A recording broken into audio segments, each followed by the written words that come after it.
بسم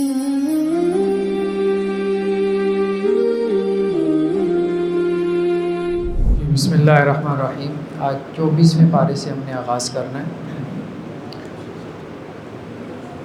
ابھی جو صورتیں آ رہی ہیں ان کو حوامیم کہتے ہیں، یعنی حامیم سے ان صورتوں کا آغاز ہوتا ہے، اور یہ کل ملا کے جو ہے وہ 7 صورتیں ہیں۔ ان 7 صورتوں کا جو مرکزی مضمون ہے وہ توحید ہے۔ الیس اللہ بکاف عبدہ، کیا اللہ اپنے بندے کے لیے کافی نہیں ہے؟ وَيُحَوِّفُونَكَ بِالَّذِينَ مِن دُونِهِ، اور وہ آپ کو ڈراتے رہتے ہیں ان سے کہ جو اللہ کے علاوہ ہے۔ وَمَن يُضْلِلِ اللَّهُ فَمَا لَهُ مِنْ هَادٍ، اور جس کو اللہ تعالیٰ گمراہ کرے تو اس کو کوئی ہدایت دینے والا نہیں۔ یعنی ایک سوالیہ انداز ہے۔ اللہ اگر اپنے بندے کے لیے کافی نہیں ہے تو پوری دنیا اس کو کافی نہیں ہو سکتی۔ جس کو اللہ تعالیٰ کفایت نہیں کر رہا تو اس کو اور کون کفایت کر سکتا ہے؟ مطلب شرک کی ایک طرح سے جڑ کاٹ کے رکھ دی گئی، جڑ کاٹ کے رکھ دی گئی۔ تو ہمارے ایک دوست تھے، مجھے یاد ہے، ہمارے درس میں شریک ہوا کرتے تھے، تو بریلوی مکتب فکر سے ان کا تعلق تھا۔ تو انہوں نے جب یہ آیت سنی تو انہوں نے اس کو اپنے دکان میں لکھ کے لگا لیا، مطلب جیسے فریم سا بنا کے نا لگا لیا۔ تو بعد میں انہوں نے کہا کہ ہمارے دوست احباب دکان میں آتے تھے اور جب یہ آیت پڑھتے تھے اور اس کا ترجمہ کیا اللہ اپنے بندے کے لیے کافی نہیں ہے، تو ان کا تبصرہ یہ ہوتا تھا کہ آپ کب سے وہابی ہو گئے۔ مطلب یہ ہے کہ انسان اب یقین مانے اس حد تک گر سکتا ہے، اس حد تک گر سکتا ہے کہ قرآن کی آیت کا ترجمہ بھی اسے اریٹیٹ کرتا ہے۔ مطلب سیدھا سادہ سا قرآن کی آیت کا ترجمہ وہ بھی اس سے ہضم نہیں ہو پاتا کہ شاید اس سے میرے عقیدے کی جڑ کٹ جاتی ہے۔ اب وہاں پہ یہ نہیں لکھا ہوا تھا، مطلب صرف انہوں نے آیت لکھ کے لگائی اور اس کا ترجمہ لکھ کے لگایا، یہ نہیں لکھ کے لگایا کہ داتا صاحب تمہیں کافی نہیں ہے، یا فلاں پیر صاحب تمہیں کافی نہیں ہے، صرف اللہ تمہیں کافی ہے، صرف آیت کا ترجمہ لگایا۔ لیکن یہ ہے کہ وہ شیطان نے اتنا اثر چھوڑ رکھا ہے، اتنا ذہنوں کے اوپر اس کو کیپچر کر رکھا ہے کہ انہیں لگتا ہے کہ اگر قرآن بھی آپ لکھ کے لگا دیں گے تو اس سے بھی گویا کہ ہمارے عقیدے کی جڑ کٹ جائے گی اور آپ خود سے کچھ بن جائیں گے۔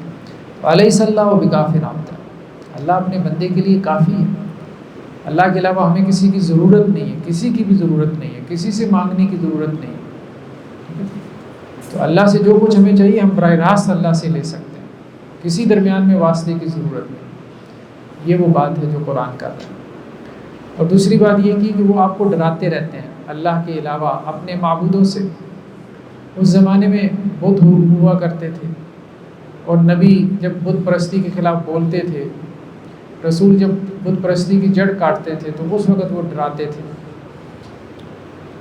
اپنے بتوں سے ڈراتے تھے۔ دیکھو ان بتوں کی جو ہے وہ پھٹکار پڑ جائے گی، ان کی طرف سے جو ہے وہ عذاب اور پکڑ تمہارے اوپر آ جائے گی۔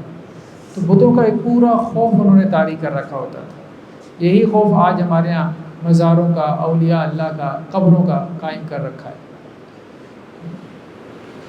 تو اب قبر کے نام پہ، مزار کے نام پہ ہم دیکھتے ہیں گاؤں دیہات میں مال مویشی چھوڑ دیے جاتے ہیں، گائے بکری، کسی کی ضرورت نہیں ہوتی اس کو ہاتھ لگائے، اس کا دودھ دو کے پی لے۔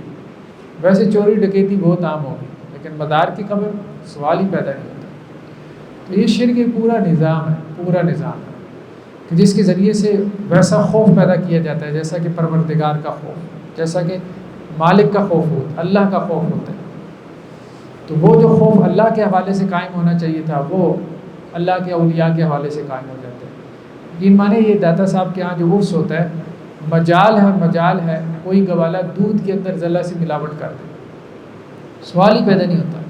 پورا سال جو ہے وہ ملاوٹ والا دودھ پوری قوم کو پلائیں گے، لیکن سال میں ایک دن عرس پہ انہوں نے دودھ دینا ہوتا ہے۔ ہمارے ہاں بھی وہ چھٹی کرتے ہیں پھر جنہوں نے کرنا ہوتا ہے، اور وہ بتاتے ہیں کہ جی ہم نے وہاں داتا صاحب پہ جا کے دودھ دینا ہے۔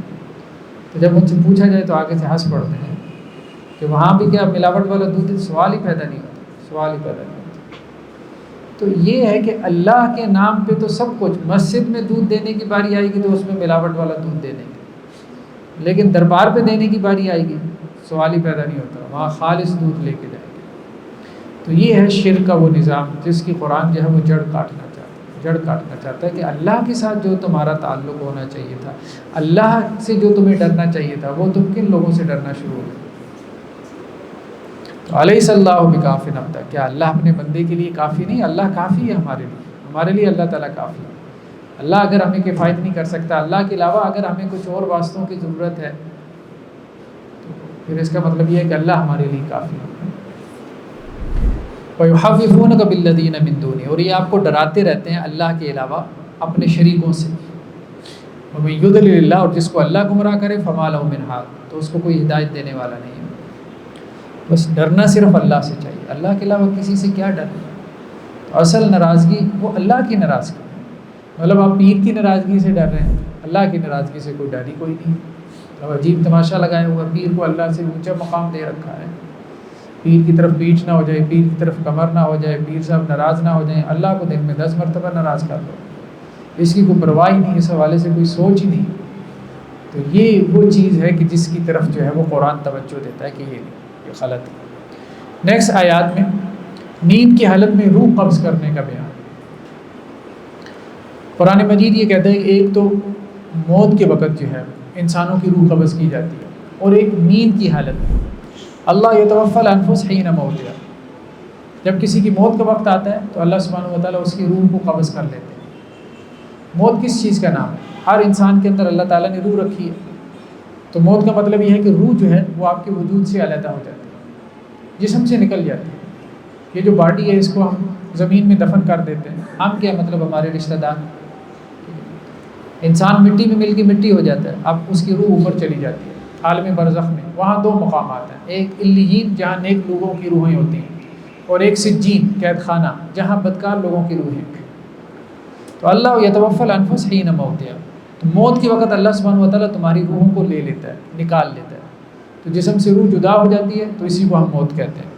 موت جسے ہمارے ہاں کہتے ہیں کہ جی مر گیا، ختم ہو گیا، نہیں، ختم ہونے کا نام نہیں ہے۔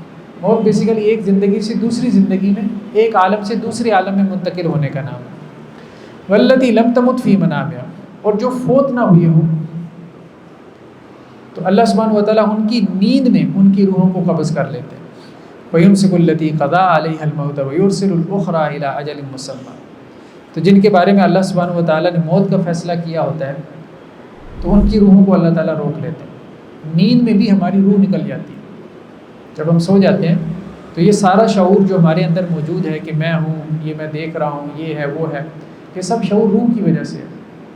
تو جب روح نکل جاتی ہے انسان کے وجود سے تو انسان کا شعور ختم ہو جاتا ہے، وہ بے شعورہ ہو جاتا ہے۔ تو نیند کی حالت میں بھی ہماری روح پرواز کر جاتی ہے، لیکن اس کا اوریجن، اس کی جڑ وجود میں رہ جاتی ہے، باڈی میں، جسم میں رہ جاتی ہے۔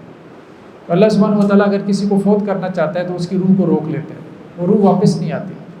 بعض اوقات آپ دیکھتے ہیں کہ جیسے سلیپ پیرالس کہتے ہیں کہ انسان سوتے میں جو ہے وہ جاگنے کی کوشش کرتا ہے لیکن جاگ نہیں پاتا۔ اس کی وجہ یہ کہ اس کی روح واپس آنے کی کوشش کر رہی ہوتی ہے باڈی میں، لیکن روح واپس نہیں آ پا رہی ہوتی، ٹائم لگ جاتا ہے، آدھا منٹ، 1 منٹ۔ اب انسان کے لیے وہ بہت اذیت کی کیفیت ہوتی ہے۔ جیسے وہ روح اس کی باڈی میں واپس آتی ہے تو اچانک وہ اٹھ کھڑا ہوتا ہے، جاگ جاتا ہے۔ تو اسی طرح انسان کے مرنے کے بعد اب اس کی روح واپس آنا چاہیے گی باڈی میں، لیکن وہ واپس نہیں آ پائے گی۔ بس اس کی جسٹ ایک خواہش ہوگی، جسم کی ایک خواہش ہوگی کہ روح واپس آ جائے، لیکن وہ واپس نہیں آ پائے گی۔ تو نیند کی حالت میں بھی انسان کی روح اس کے بدن سے جدا ہو کے نکل جاتی ہے۔ اب یہ جو ہم خواب میں دیکھ رہے ہوتے ہیں، فلاں جگہ گھوم پھر رہے ہیں، فلاں سے ملاقات ہو رہی ہے، کوئی عراق میں پہنچا ہوا ہے، کوئی پتہ نہیں امریکہ پہنچا ہوا ہے، وادیوں میں گھوم پھر رہا ہے، نئی نئی دنیایں ہم دریافت کر رہے ہوتے ہیں خوابوں کے اندر، ڈریمز کے اندر۔ تو یہ سب کیا ہے؟ یہ انسان کی روح کا سفر ہے۔ انسان کی روح ہے جو اس کے وجود سے نکل گئی، اب وہ ٹریول کر رہی ہے، مختلف جگہوں پہ جا رہی ہے۔ بعض اہل علم نے یہ بھی کہا ہے کہ یہ عالم برزخ میں بھی چلی جاتی ہے، واللہ عالم، ہم کچھ کہہ نہیں سکتے۔ لیکن خواب یا ڈریم ایک ایسا ایکسپیرینس ہے جو ہم میں سے ہر شخص کرتا ہے۔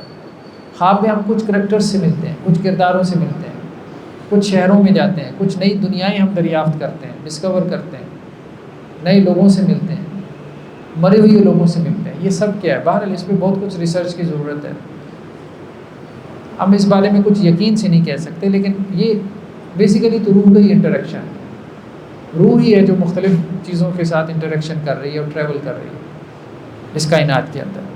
تو اللہ سبحانہ و تعالیٰ یہ کہہ رہے ہیں فَيُمْسِكُ الَّتِي قَضَىٰ عَلَيْهَا الْمَوْتَ وَيُرْسِلُ الْأُخْرَىٰ إِلَىٰ أَجَلٍ مُّسَمًّى، جس کے بارے میں اللہ تعالیٰ موت کا فیصلہ کر لیتے ہیں تو اس کی روح کو تو اللہ تعالیٰ روک لیتے ہیں، اور جن کے بارے میں ابھی اللہ نے موت کا فیصلہ نہیں کیا تو ان کی روحوں کو اللہ تعالیٰ چھوڑ دیتے ہیں، وہ واپس باڈی میں آ جاتی ہیں اور ایک وقت مقرر تک کے لیے باڈی میں رہیں گی جب تک ان کی موت کا وقت نہیں آ جاتا۔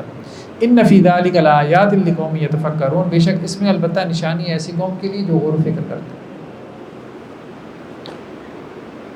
نیکسٹ آیات میں اللہ سبحانہ و تعالیٰ نے توحید کا بیان فرمایا وَإِذَا ذُكِرَ اللَّهُ وَحْدَهُ اشْمَأَزَّتْ قُلُوبُ الَّذِينَ لَا يُؤْمِنُونَ بِالْآخِرَةِ، اور جب صرف اللہ وحدہ لا شریک کا تذکرہ ہوتا ہے، جب توحید کو بیان کیا جاتا ہے تو آپ دیکھتے ہیں کہ ان لوگوں کے دل کوڑنے لگ جاتے ہیں جو آخرت پہ ایمان نہیں رکھتے، ان لوگوں کے دل تنگ پڑ جاتے ہیں جن کا آخرت پر ایمان نہیں ہے۔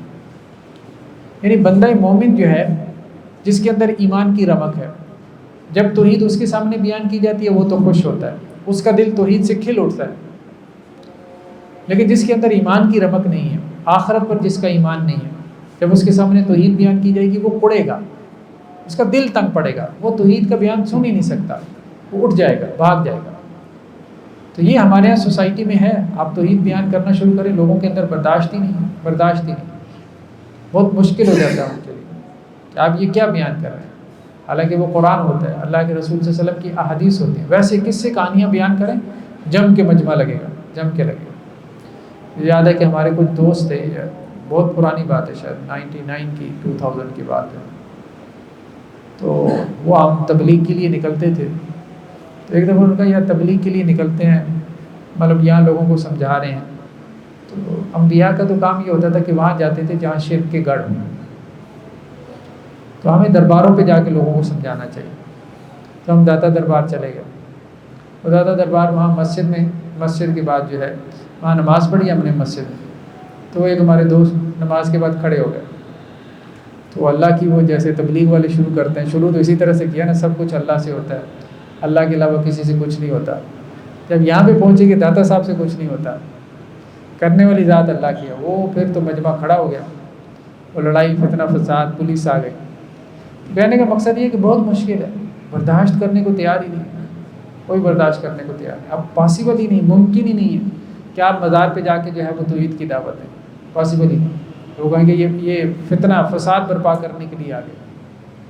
حالانکہ انبیاء کی زندگیوں کو دیکھیں، آج نبی اگر ہوتے تو کیا کرتے مجھے بتائیں، آج اگر نبی ہوتے، رسول ہوتے تو کیا کرتے؟ سب سے پہلے درباروں پہ جا کے جو ہے شرک کے خلاف آواز بلند کرتے، لیکن یہ ہے کہ یہ اب بہت مشکل ہو گیا، ناممکن ہو گیا۔ اس کی وجہ یہ ہے کہ لوگ توحید کو برداشت ہی نہیں کرتے، سن ہی نہیں سکتے توحید کو۔ تو جس کو اللہ سبحانہ و تعالیٰ نے کوئی ایمان کی رمق دے رکھی ہے وہ تو خوش ہوتا ہے، توحید کا بیان 4 گھنٹے بھی ہو تو وہ تو خوش ہوگا، لیکن جس کے اندر ایمان کی رمق نہیں ہے وہ اس کا دل تنگ پڑ جاتا ہے۔ تو یہ قرآن وہی چیز بیان کر رہا ہے کہ توحید کا بیان مشرک کے بہت بھاری گزرتا ہے، بہت بھاری گزرتا ہے، اسے ایسے جیسے آپ نے قید خانے میں ڈال دیا۔ وَإِذَا ذُكِرَ الَّذِينَ مِن دُونِهِ، اور پھر قرآن کو دیکھیں کیسے کھول کھول کے بیان کر، قرآن کہتا ہے کہ اللہ کا بیان کرو تو دل تنگ پڑ جاتا ہے اس کا۔ وَإِذَا ذُكِرَ الَّذِينَ مِن دُونِهِ، اور اللہ کے چھوڑ کے اوروں کا بیان شروع کر دو، اِذَا هُمْ يَسْتَبْشِرُونَ، بڑے خوش ہو جاتے ہیں، بزرگوں کے بیانات، قصے، کہانیاں، اولیاء اللہ کی، وہ اب یہی چل رہا ہے۔ دین کے نام پہ کیا رہ گیا؟ قصے، کہانیاں اور کیا، کرامات، اور بس لوگ یہی سمجھتے ہیں بس یہی دین ہے۔ نہیں، ہمیں اب اس سے نکلنا چاہیے، قرآن لوگوں کے سامنے بیان کرنا چاہیے، لوگوں کا عقیدہ قرآن سے ٹھیک کرنا چاہیے، بھلے لوگوں کو جو ہے وہ ناپسند ہو، یہ چیز ناپسند ہو۔ باقی ٹھیک ہے، کرامات ہیں، اس کا انکار نہیں کیا جا سکتا، اللہ کے نیک بندوں کی کرامات ہیں، لیکن کرامات بیان کرنے کی چیزیں نہیں ہیں، چھپانے کی چیز ہے، چھپانے کی چیز، بیان کرنے کی چیز قرآن ہے۔ نیکسٹ آیات میں اللہ سبحانہ و تعالیٰ نے توبہ کی فضیلت کو بیان فرمایا، اور ساتھ میں یہ بات کہی ہے کہ گناہ گار جو ہے اسے اللہ کی رحمت سے مایوس نہیں ہونا چاہیے، کتنے ہی گناہ گار کیوں نہ۔ قُلْ يَا عِبَادِيَ الَّذِينَ أَسْرَفُوا عَلَىٰ أَنفُسِهِمْ لَا تَقْنَطُوا مِن رَحْمَةِ اللَّهِ، اے میرے بندو جنہوں نے اپنی جانوں پہ ظلم کیا، یعنی جو گناہ کر بیٹھے، لا تقنطوا من رحمت اللہ، اللہ کی رحمت سے نا امید مت ہو جاؤ، اللہ کی رحمت سے مایوس مت ہو جاؤ۔ ان اللہ یغفر الذنوب جميعا، بے شک اللہ تعالیٰ تمام کے تمام گناہوں کو معاف کرنے والا ہے، انہ هو الغفور الرحیم، بے شک وہ بخشنے والا، رحم کرنے والا ہے۔ شیطان کیا کرتا ہے؟ شیطان انسان کو مایوس کرتا ہے، ایک تو انسان گناہ کر بیٹھتا ہے، اب اس پہ توبہ کرتے ہیں، یہ تو بہت اچھا ہے، پھر گناہ کرتا ہے، پھر توبہ کرتا ہے، بہت اچھا ہے، پھر ایک وقت آتا ہے کہ گناہ میں انسان اس کی گناہ کی دلدل میں دھنس جاتا ہے۔ اب شیطان اس کو مایوس کرتا ہے کہ کیا صبح گناہ کیا توبہ، شام گناہ کیا توبہ، صبح توبہ شام توبہ، کیا کھیل مذاق بنا رکھا ہے تم نے، تماشا بنا رکھا ہے، اس سے تو بہتر ہے توبہ چھوڑ دو۔ تو وہ توبہ چھڑوا دیتا ہے انسان سے۔ یہ وہ سچویشن ہے جس کو قرآن کہتا ہے کہ نہیں، اللہ سے مایوس نہیں ہونا، اللہ کی رحمت سے مایوس نہیں ہونا۔ دیکھیے گناہ کرنا تو ایک گناہ ہے، اب توبہ کرنا کیا ہے؟ واجب ہے، توبہ کرنا فرض ہے نا، گناہ سے توبہ کرنا ظاہری بات ہے، وہ کوئی سنت تو نہیں ہے، تو گناہ سے توبہ کرنا لازم ہے، فرض ہے۔ گناہ کرنا ایک گناہ ہے، توبہ چھوڑ دینا ایک دوسرا گناہ ہے، تو گناہ بھی گناہ نہ کریں۔ ایک گناہ تو ہو گیا، سو وہ ہو گیا، اب اس کے بعد توبہ لازمن کریں۔ دن میں بھلے 70 مرتبہ گناہ ہو جائے، توبہ کریں، اللہ سے استغفار کریں، اللہ تعالیٰ اس کو معاف کر دیں۔ قُلْ يَا عِبَادِيَ الَّذِينَ أَسْرَفُوا عَلَىٰ أَنفُسِهِمْ لَا تَقْنَطُوا مِن رَحْمَةِ اللَّهِ، اے میرے بندو جنہوں نے اپنی جانوں پہ ظلم کیا، جو یہ سمجھتے ہیں کہ ہم نے اپنی جانوں کے ساتھ ظلم کیا، زیادتی کی ہم نے اپنی جانوں کے ساتھ بلا وجہ۔ دیکھیے گناہ میں انسان اپنے جسم کو بھی برباد کرتا ہے، اپنی دنیا کو بھی تباہ کر دیتا ہے۔ ایسا نہیں ہے کہ گناہ میں صرف اس کی آخرت تباہ ہوتی ہے۔ شراب میں ڈرگز ایڈکٹ ہو گیا تو کیا کر رہا ہے؟ ظاہری بات ہے کہ اپنا جسم بھی، اپنی صحت بھی خراب کر رہا ہے۔ کوئی بھی کسی قسم کا بھی گناہ ہو اس میں دیکھیں انسان جب پڑ جاتا ہے تو اپنی دنیا وہ بھی تباہ کر لیتا ہے۔ تو اس لیے اسرفوا علی انفسہم، وہ اپنی جانوں پہ ظلم کرتا ہے، اپنی جان پہ ظلم کرتا ہے، اپنی جان کے ساتھ کھیلتا ہے گناہ کرتے ہیں۔ اس کو آگے کہ اللہ کی رحمت سے نا امید نہیں ہونا، اللہ تعالیٰ تمہارے گناہوں کو معاف کر دے۔ نیکسٹ آیات میں قیامت کے احوال کا تذکرہ ہے۔ قرآن مجید کا ایک بڑا موضوع ہے کہ قرآن قیامت کے احوال کو بیان کرتا ہے۔ وما قدر اللہ حق قدری، دیکھو انہوں نے اللہ کی قدر نہ کی جیسا کہ اللہ کی قدر کرنے کا حق تھا، یعنی جو مشرکین تھے انہوں نے۔ والارض جمیعا قبضتہ یوم القیامہ، زمین سب کی سب قیامت والے دن اللہ کی مٹھی میں ہوگی۔ والسماوات مطویات بیمینہ، اور ساتوں آسمان اللہ کے داہنے ہاتھ میں ہوں گے۔ سبحانہ و تعالی عما یشرکون، اللہ تعالیٰ بہت بلند اور پاک ہے اس سے جو کہ وہ اللہ کے ساتھ شریک ٹھہراتے ہیں۔ اب اس سے کیا مراد ہے؟ اللہ بہتر جانتا ہے۔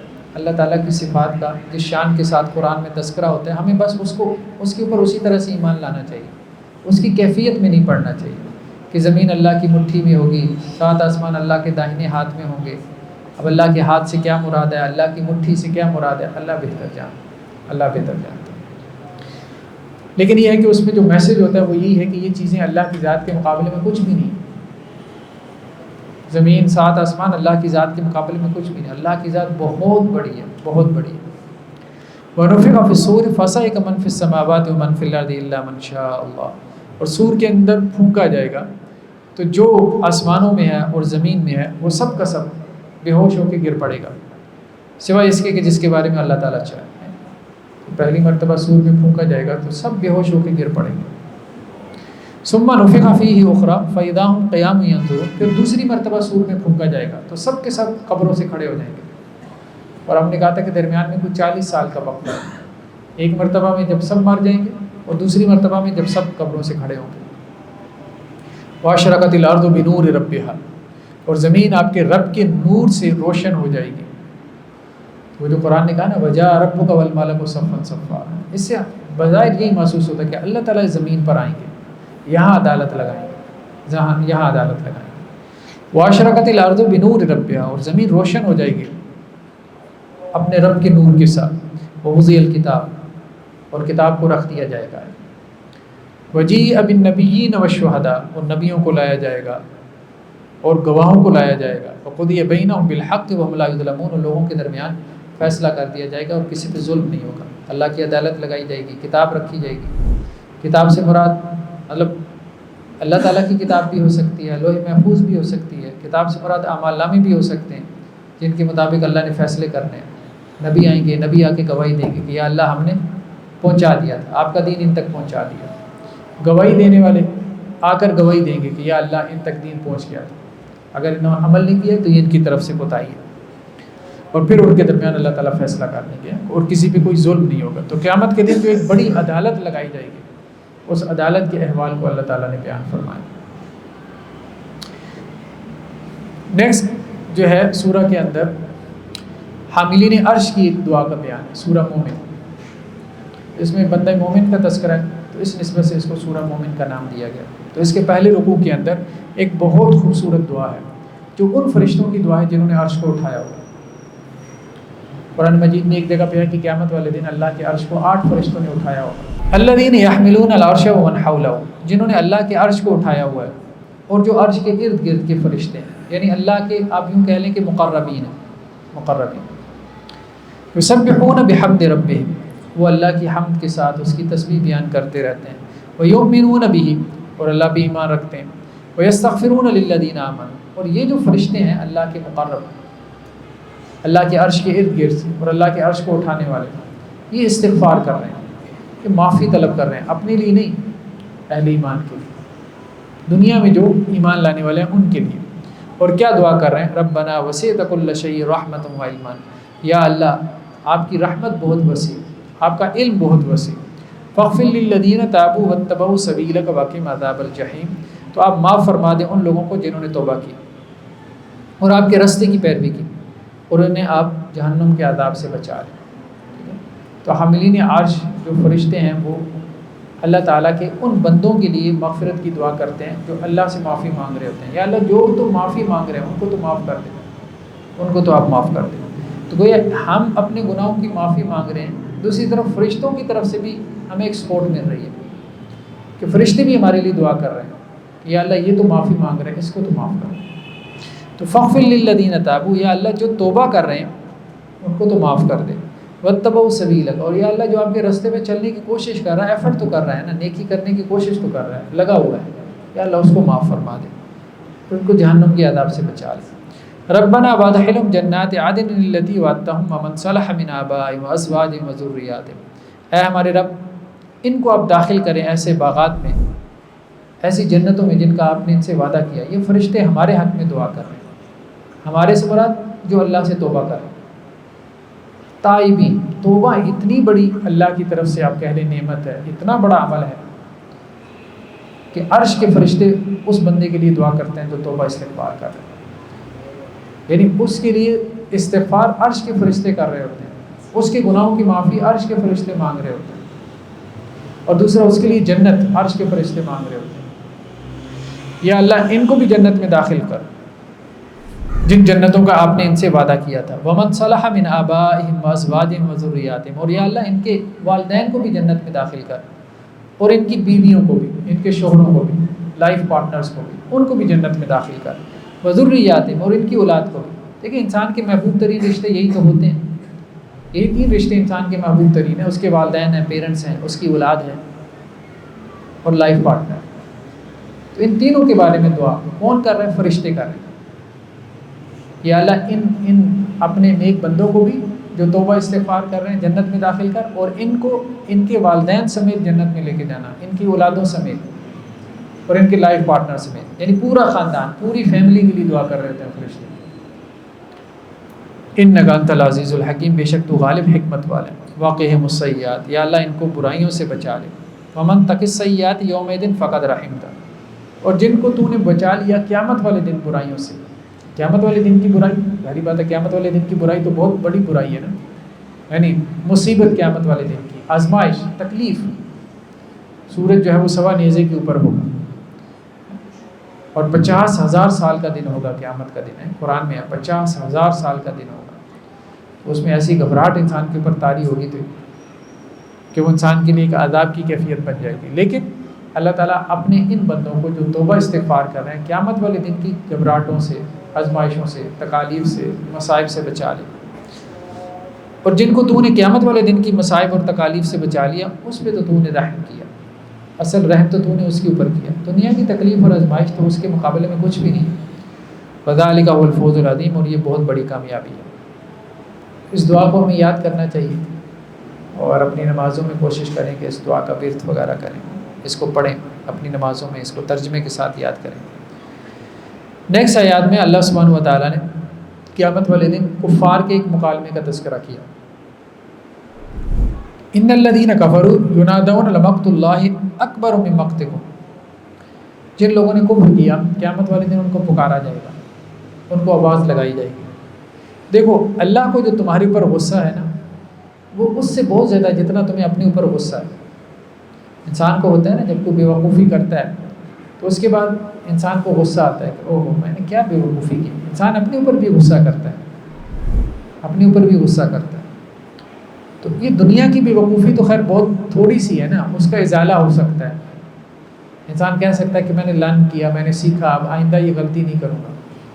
لیکن جب آخرت میں پہنچ گیا اب اس کے بعد بس اس کے بعد تو اب کیا ہے, اب تو غلطی کا ازالہ نہیں ہو سکتا. اب انسان کہے کہ دوبارہ دنیا میں آ جاؤں گا اور دوبارہ امتحان پاس کر کے آخرت اپنی بنا لوں گا, یہ تو ممکن نہیں, یہ تو ممکن نہیں. وہ تو ایک ہی چانس تھا, تو ضائع ہو گیا تو ہو گیا.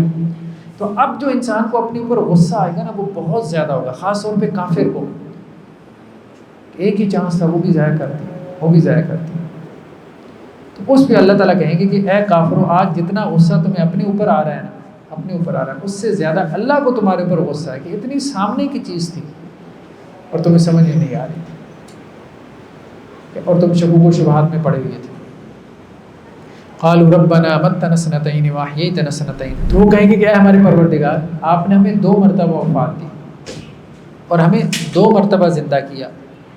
فاعترفنا بذنوبنا, تو ہم اپنے گناہوں کا اعتراف کرتے ہیں. فهل الى خروج من سبیل, تو کیا نکلنے کا کوئی رستہ ہے؟ 2 مرتبہ زندگی 2 مرتبہ موت سے کیا مراد ہے کہ سب سے پہلے ہم عالم ارواح میں تھے, جیسا کہ حدیثوں میں آتا ہے کہ یہ ارواح جو تھی جنود مجندہ, لشکروں کی صورت میں تھی. اللہ نے سب کی روحیں پہلے سے پیدا کر دی. بعض روایات میں آتا ہے کہ آدم علیہ السلام کی پشت سے اللہ تعالیٰ نے قیامت تک کے لیے جو بھی انسان آنے والے تھے سب کی جانوں کو اللہ نے نکال دیا. تو عالم ارواح کے اندر آپ یوں کہہ لیں کہ بڑے بڑے سٹوریج ہیں جہاں روحیں موجود ہیں. تو یہ انسان کی پہلی موت ہے, روح ہے, باڈی نہیں ہے. پھر اللہ تعالیٰ اس دنیا میں بھیج دیتے ہیں. وہ روح جو ہے وہ انسان کے وجود میں ڈال دی جاتی ہے. جب بچہ ماں کے پیٹ میں 4 ماہ کا ہوتا ہے تو ایک فرشتہ اس کی روح لے کے آتا ہے, اس کو ماں کے پیٹ میں اس بچے کے اندر ڈال دیا جاتا ہے. تو اب وہ بچہ دنیا میں آ جاتا ہے, تو اب یہ اس کی پہلی زندگی ہے. پھر مر جائے گا, عالم برزخ میں چلا جائے گا, روح اس کی باڈی سے جدا ہو جائے گی, دوسری زندگی ہے, دوسری موت ہے. پھر اس کے بعد دوبارہ قیامت والے دن زندہ کیا جائے گا, تو دوسری زندگی. تو 2 مرتبہ موت اور 2 مرتبہ زندگی. اب اس پہ وہ یہ کہیں گے فَالِ إِلَىٰ خُرُوجٍ مِّن سَبِيلٍ, یا اللہ ایک تیسری زندگی بھی دے دیں. 2 زندگیاں آپ نے ہمیں دی, ایک تیسری بھی دے دیں, ایک چانس اور دے دیں, دنیا میں دوبارہ بھیج دیں. اب ہم نیک عمل کریں گے, اپنی آخرت کو سنوار لیں گے. لیکن اللہ تعالیٰ کہیں گے کہ نہیں, آج کے دن جتنا تم اپنے آپ سے بیزار ہو, اللہ اس سے زیادہ تم سے بیزار ہے کہ تمہیں کیوں نہیں سمجھ میں آئی, کیوں نہیں سمجھ گئے. اللہ نے کوئی بہت بڑا مطالبہ نہیں کیا تھا.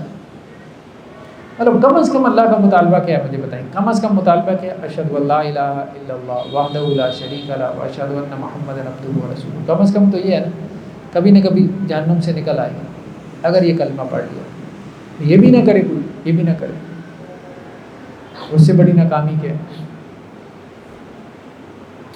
نیکسٹ آیات میں حضرت موسیٰ علیہ السلام کے قصے کا تذکرہ ہے. موسیٰ علیہ السلام کو جب اللہ تعالیٰ نے فرعون اور آل فرعون کو دعوت دینے کے لیے بھیجا, تو اب وہ فرعون اور آل فرعون وہ حضرت موسیٰ علیہ السلام کے خلاف سازشیں کرنے لگ گئے, مطلب ان کے قتل کی سازشیں کرنے لگ گئے.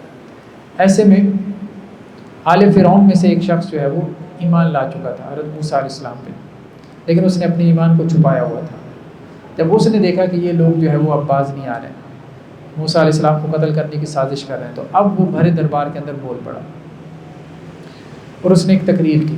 لمبی چوڑی اس کی تقریر ہے, قرآن نے اس کی پوری تقریر جو ہے وہ نقل کی. وقال رجل مؤمن من آل فرعون, تو آل فرعون میں سے ایک بندہ مومن کھڑا ہو گیا اور اس نے کہا یکتم ایمانہ, وہ ابھی تک اپنے ایمان کو چھپا رہا تھا لیکن اب اس نے اپنے ایمان کو ظاہر کر دیا. اتقتلون رجلا ان یقول ربی اللہ, کیا ہو گیا تمہیں, میری قوم کے لوگوں کیا ہو گیا, ایک ایسے شخص کو قتل کر رہے ہو جس کا قول صرف یہ ہے کہ میرا رب اللہ ہے. بس اس بنیاد پہ تم اس کو قتل کر دو گے. وہ تمہیں رب نہیں مان رہا، اللہ کو رب مان رہا ہے. وقد جاءکم بالبینات من ربکم، اور وہ تمہارے پاس تمہارے رب کی طرف سے واضح دلائل لے کے آ چکا. حضرت موسیٰ علیہ السلام معجزات دکھا چکے تھے، عصا کا معجزہ اور 9 نشانیاں تھیں. قرآن نے کہا 9 نشانیاں، 9 معجزات دکھائے تھے آل فرعون کو حضرت موسیٰ علیہ السلام. وہیں یہ مکاذباً فعلیہ کا دیکھو، دیکھو اگر تو موسیٰ جو ہے وہ جھوٹ بول رہے ہیں نا تو ان کے جھوٹ کا وبال ان پر ہوگا. وہیں یہ کو صادقا یصبکم بعض الذی یعدکم، لیکن یہ بھی تو چانس ہے کہ وہ سچ بول رہے ہوں. 50% تو چانس ہوگا نا. اگر وہ سچے نکلے تو پھر جس عذاب کا وہ تمہیں ڈرا رہے ہیں وہ تو اس کے بعد تو پھر کیا ہے. تو ایک عالم جو ہے وہ کہنے لگے کہ حافظ صاحب یہ جو ہم قرآن مجید میں قیامت کے بارے میں پڑھتے ہیں، قیامت، آخرت، جنت، جہنم، صحیح بات ہے. مجھے تو لگتا ہے کہ شاید ہمارا اس پہ یقین نہیں، اور مجھے تو یہ لگتا ہے کہ اگر اس کے اوپر جو ہے وہ مجھے یقین پیدا ہو جائے کہ جو کچھ ہم قرآن میں پڑھ رہے ہیں ایسا ہی ہے، تو میں تو رات کو سو نہیں سکتا، مجھے تو نیند نہ آئے. تو انسان کا معاملہ یہی ہے. وہیں کو صادقا یصبکم بعض الذی یعدکم، اور اگر وہ سچا ہے یعنی حضرت موسیٰ علیہ السلام اگر سچے ہیں تو پھر جس کا تمہیں وعدہ دے رہے ہیں جس عذاب کا، وہ عذاب تو تمہیں پہنچ کے رہے گا، اس عذاب سے تو تم نہیں بچ سکتے. ان اللہ لا یہدی من هو مسرف کذاب، بے شک اللہ سبحانہ و تعالیٰ جو حد سے زیادہ بڑھنے والا ہے، تجاوز کرنے والا ہے، جھوٹ ہے، اس کو اللہ تعالیٰ ہدایت نہیں دیں گے. تو انہوں نے گویا کہ اس رجل مومن نے حضرت موسیٰ علیہ السلام کی سائڈ لی اور ان کو سمجھانے کی کوشش کی. خواہ مخواہ اللہ کے عذاب کو دعوت مت دو. زیادہ سے زیادہ یہ بات کر سکتے ہو کہ 50% چانس ہے. موسیٰ جھوٹ بھی بول سکتے ہیں، موسیٰ سچے بھی ہو سکتے ہیں. اگر سچے نکل آئے تو تمہاری خیر، سیدھی سی بات. یہ وہی بات ہے نا کہ اگر آگے خدا نکل آیا، وہ چیز کہتے ہیں نا پتہ نہیں خدا ہے کہ نہیں ہے. تو امام غزالی علیہ الرحمہ نے یہی دلیل دی تھی. انہوں نے کہا تھا دیکھو بات یہ ہے، اگر تو آگے خدا نہ نکلا، یہاں سے چلے گئے تم اور آگے کوئی خدا نہ نکلا، ٹھیک ہے، اگلی زندگی میں، تو پھر نقصان کوئی نہیں ہے. کم از کم جس نے مانا اس کو کوئی نقصان نہیں. لیکن جو نہیں مان رہا اور اس کا آگے خدا نکل آیا تو اس کا کیا ہوگا، ذرا یہ سوچو. تو یہ وہی بات ہے کہ موسیٰ علیہ السلام اگر جو ہے وہ جھوٹ بول رہے ہیں تو اس کا وبال ان کے اوپر ہے. لیکن اگر وہ سچے نکل آئے تو پھر دیکھو کہ تمہارا کیا حشر ہوگا. پھر تو وہ قرآن کی ساری آیتیں کہ جہنم اور وہ کھولتا ہوا پانی اور تھور کا درخت اور یہ وہ سارا کچھ وہ پھر اس کے لیے تیار ہے. نیکسٹ آیات میں آل فرعون کے لیے عذاب قبر کا بیان ہے. قرآن مجید میں کئی ایک مقامات پہ قبر کے عذاب کا بیان ہے، لیکن اشارتاً ہے. احادیث میں البتہ تفصیل سے عذاب قبر کا بیان ہے. ہمارے یہاں کچھ لوگوں نے قبر کے عذاب کا انکار کر دیا کہ جی یہ غیر منطقی چیز ہے، حالانکہ بہت غلط بات ہے. تو بعض لوگوں نے جو ہے وہ اس لیے انکار کر دیا، ان کے خیال میں جیسے عذاب قبر کو ماننے سے کوئی شرک پیدا ہوتا ہے. معاذ اللہ، ایسے نہیں. آپ صلی اللہ علیہ وسلم کی واضح حدیثیں موجود ہیں.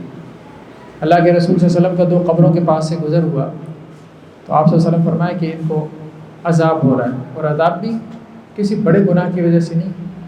ایک وہ تھا کہ جو پیشاب کرتے وقت اس کے چھینٹوں سے نہیں بچتا تھا. بچوں کی خاص طور پہ تربیت کریں، جب ان کو واش روم بھیجیں تو وہ اپنے آپ کو پیشاب کے چھینٹوں سے بچائیں. تو بعض لوگ جو ہے وہ اس میں احتیاط نہیں کرتے، اور وہ پیشاب کے چھینٹے ان کے کپڑوں پہ، جسم پہ پڑتے رہتے ہیں. تو اللہ کو یہ چیز پسند نہیں ہے کہ آپ ناپاک رہیں، آپ کا وجود ناپاک رہے، آپ کے کپڑے ناپاک رہیں. اور جب کپڑے اور جسم انسان کا ناپاک ہوگا تو ظاہر بات ہے پھر شیطان ہی آئے گا اس کے پاس. فرشتے تو آنے سے رہیں. ناپاک وجود کے پاس ناپاک وجود آئے گا نا، خبیث روح کے پاس خبیث روح آئے گی. تو اس لیے طہارت کا خاص طور پہ اہتمام کرنا، طہارت کا اہتمام کرنا. تو دوسرے کے بارے میں آپ صلی اللہ علیہ وسلم کہ یہ چغل خور تھا، چغلیاں کھاتا تھا، اس کو اس لیے عذاب ہو رہا ہے. بعض روایتوں میں یہ بھی ہے کہ آپ صلی اللہ علیہ وسلم نے فرمایا کہ جن و انس کے علاوہ ساری مخلوق قبر کے عذاب کو سنتی ہے. اور اگر اللہ تعالیٰ تمہیں سنوانا شروع کر دے کہ قبر میں کیا عذاب ہو رہا ہے تو تم اپنے مردوں کو دفنانا چھوڑ دو گے. اس لیے اللہ تعالیٰ نے تمہارے اوپر وہ چیزیں نہیں کھولی. تو قرآن نے بھی قبر کے عذاب کی طرف اشارہ کیا. فوقاه اللہ سیئات ما مکروا وحاق بآل فرعون سوء العذاب. اللہ نے بچا لیا ان کو سیئات ما مکروا، یعنی حضرت موسیٰ علیہ السلام کو اللہ نے بچا لیا. جو بری چالیں چل رہے تھے آل فرعون، ان سے اللہ نے حضرت موسیٰ علیہ السلام کو بچا لیا. اور آل فرعون کو ایک برے عذاب نے آ گھیرا، وہی جو پانی کا عذاب تھا، بحر کلزم کے اندر جو ہے وہ ان کو ڈبو دیا گیا۔ النار یوردون علیہا غدوا وعشیا، آگ صبح و شام ان کے اوپر پیش کی جاتی ہے، آل فرعون کے اوپر۔ دنیا میں تو عذاب آیا ہی آیا، سمندر میں ان کو ڈبو دیا گیا، وہ غرق کر دیے گئے، لیکن مرنے کے بعد اب کیا ہے، عالم برزخ میں صبح و شام آگ ان کے سامنے پیش کی جاتی ہے۔ یوم تقوم الساعہ، اور جس دن قیامت قائم ہوگی، ادخلوا آل فرعون اشد العذاب، تو حکم ہوگا کہ آل فرعون کو بدترین عذاب میں داخل کر دو۔ تو قیامت تک تو انہیں ٹھکانہ دکھایا جاتا ہے، جیسا کہ آپ صلی اللہ علیہ وسلم نے بھی فرمایا کہ جب بندہ مومن کو قبر میں رکھا جاتا ہے تو اس کا جو بہترین ٹھکانہ ہوتا ہے جنت، وہ اس کو دکھایا جاتا ہے، اس سے اس کے شوق میں اضافہ ہو جاتا ہے۔ جنت کی کھڑکی اس کے لیے کھول دی جاتی ہے اور اسے وہاں سے ٹھنڈی ہوائیں آتی ہیں۔ اور کافر کو جب قبر کے اندر رکھا جاتا ہے تو اسے اس کا برا ٹھکانہ دکھایا جاتا ہے، یعنی جہنم، اور اس کی کھڑکی اس کے لیے کھول دی جاتی ہے اور اسے وہاں سے گرم ہواؤں کے تھپیڑے آتے رہتے ہیں۔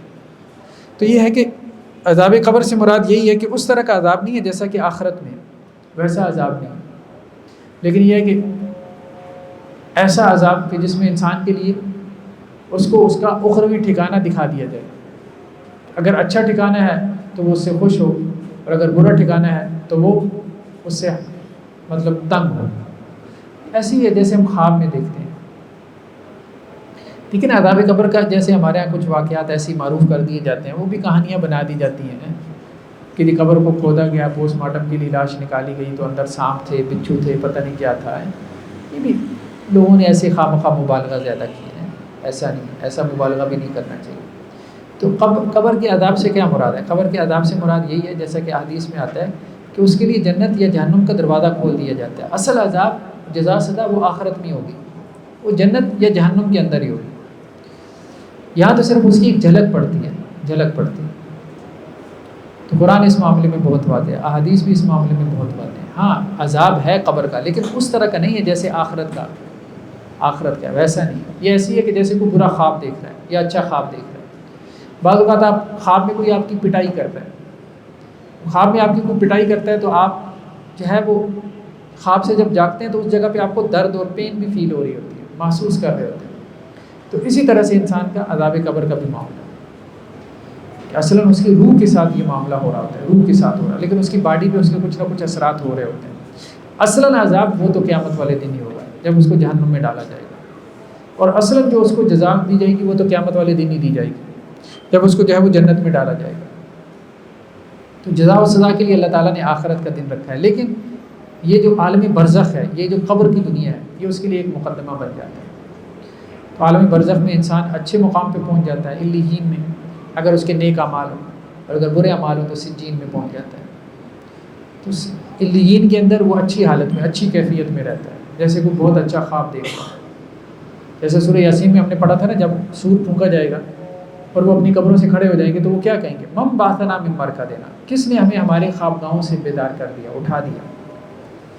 تو وہ بیسیکلی یہ خواب کی کیفیت ہے، اچھے یا برے خواب کی کیفیت ہے، اور وہ مکمل پھر ہو جائے گی آخرت والے دن۔ بسم اللہ الرحمن الرحیم۔ سورہ مومن کا ہم مطالعہ کر رہے ہیں۔ نیکسٹ آیات میں اللہ سبحانہ و تعالیٰ نے اپنی ایک سنت کو بیان کیا۔ تو اللہ تعالیٰ کی سنن کا، جو کہ اللہ اپنے بندوں کے بارے میں جاری کرتے ہیں، یہ بیان قرآن مجید کا ایک بڑا موضوع ہے۔ یعنی جس طرح سے فزیکل لاز ہیں جن کا تعلق کریشن کے ساتھ ہے، تخلیق کے ساتھ ہے، اس دنیا کی تدبیر کے ساتھ ہے، فزکس کے قوانین ہیں، کیمسٹری کے ہیں، بایولوجی کے ہیں، لاز آف نیچر جنہیں ہم کہتے ہیں، اسی طرح سے کچھ ایتھیکل لاز بھی ہیں، اخلاقی قوانین بھی ہیں، اخلاقی ضابطے بھی ہیں، کوڈز ہیں جن کا تذکرہ قرآن مجید کرتا ہے، کہ جن کی وجہ سے یہ دنیا جو ہے وہ قائم ہے، چل رہی ہے۔ تو اللہ تعالیٰ کی ان سنتوں میں سے ایک سنت یا اخلاقی ضابطوں میں سے ایک ضابطہ کہ اللہ سبحانہ و تعالیٰ اپنے بندوں کی لازماً مدد کرتے ہیں۔